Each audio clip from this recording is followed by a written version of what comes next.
ایک شخص دن بھر محنت مزدوری کر کے شام کو تھکا ہارا گھر آیا۔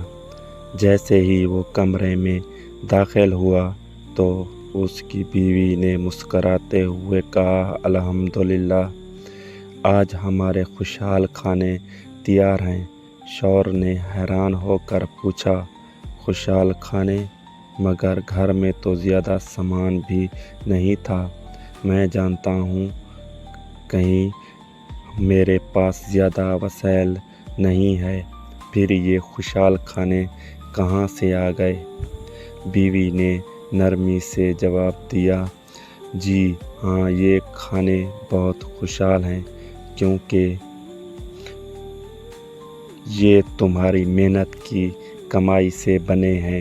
یہ خوشحال ہیں کیونکہ ان میں برکت ہے، ان میں رزق حلال کی خوشبو ہے، اور یہ ہمیں صبر و شکر کی یاد دلاتی ہے۔ یہ سن کر شوہر کی آنکھوں میں آنسو آ گئے۔ اس نے کہا، دل ہی دل میں شکر ادا کیا کہ اللہ نے ایسی بیوی عطا کی جو غربت اور تندرستی میں بھی قناعت اور خوشی کا سامان تلاش کر لیتی ہے۔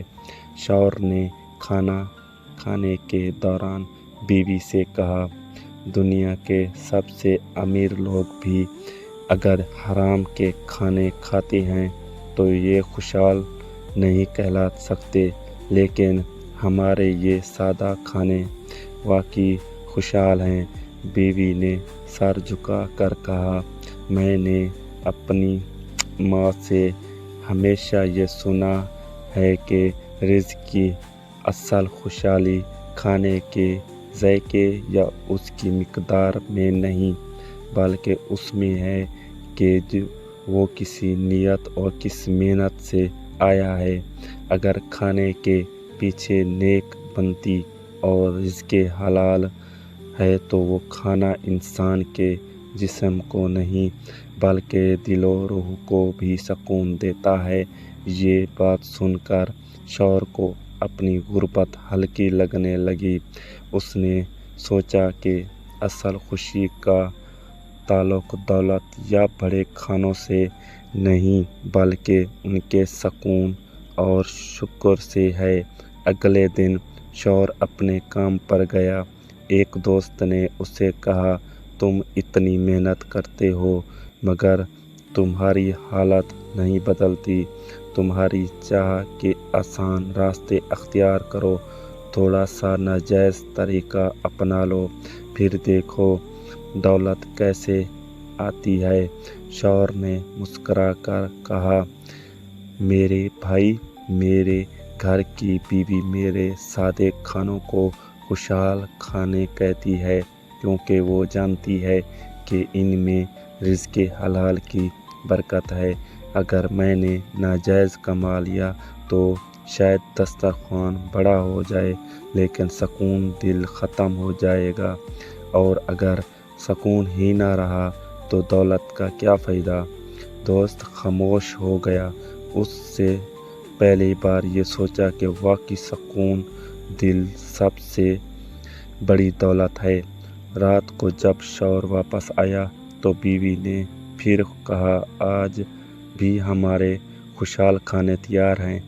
اس دن دسترخوان پر صرف دال اور روٹی رکھی تھی، مگر شوہر نے اس کھانے کو دنیا کی سب سے بڑی نعمت سمجھ کر کھایا۔ کھانے کے بعد بیوی نے کہا، ہمیں یاد رکھنا چاہیے کہ خوشحال وہی گھر ہوتا ہے جہاں شکر اور صبر رہتا ہے۔ غربت انسان کو توڑ نہیں سکتی، لیکن ناشکری اور حرام کھانا انسان کی روح کو برباد کر دیتا ہے۔ شوہر نے اپنی بیوی کی طرف دیکھ کر کہا، اللہ نے ہمیں کم دیا ہے لیکن ایمان اور سکون کی دولت سے نوازا ہے۔ میں چاہتا ہوں کہ ہمارے بچے بھی یہی سبق سیکھیں۔ رزق کی خوشحالی مقدار میں نہیں بلکہ حلال ہونے میں ہے۔ وقت گزرتا گیا، دونوں میاں بیوی نے صبر اور شکر کے ساتھ زندگی گزاری۔ ان کے بچے بڑے ہوئے تو ان کے دل میں بھی یہی سبق بیٹھ گیا کہ کبھی حرام کی طرف ہاتھ نہ بڑھانا چاہیے۔ حالات